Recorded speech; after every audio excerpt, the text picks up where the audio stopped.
Good Friday morning and the beginning of what I hope will be a better hair day. So ignore this part. Let's talk about Genesis 24. Yesterday, we talked about verse 1 and showing God's faithfulness to Abraham because Abraham believed the Lord and it was accounted to him for righteousness.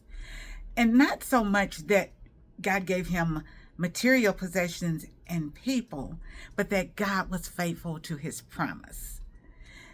When you read the rest of Genesis 24, not only do we see more of God's faithfulness, but we see the power of prayer from the servant. And then we see how that servant, who is not named, my study Bible says it could be Eliezer, the servant who had been with Abraham for a long time, and the one he said, God, is that going to be my heir? He prayed before he started out. And then obedience.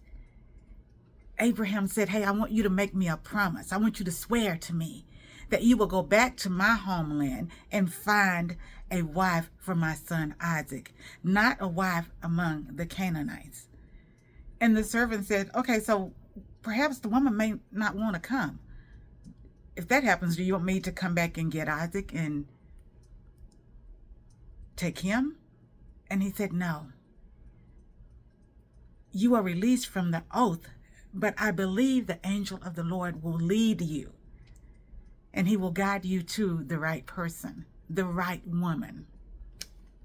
And we see that the servant arrives and there's Rebecca. Rebecca is a second cousin to Isaac. She's in that family. She belongs to Milcah and Nahor. Nahor is Abraham's brother. She does exactly as Abraham has predicted through the Lord's divine wisdom. She offers him water. She offers to water the camels. And then her brother Laban comes and they come.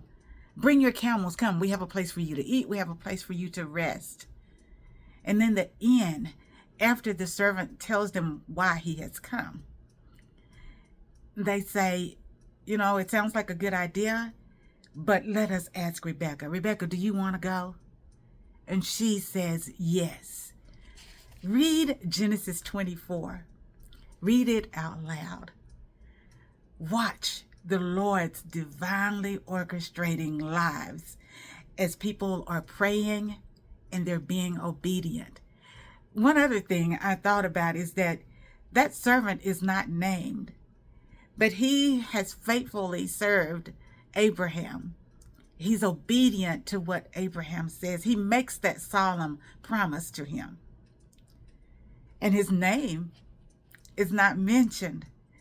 Sometimes we want our name mentioned, but there's a song I like that says, less like me and more like Jesus.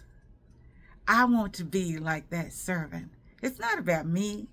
It's all about Jesus and getting the word out that he is still alive and he saves. I hope you have a wonderful day and weekend.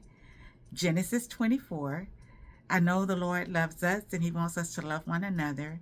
And God willing, I'll see you Monday. Bye.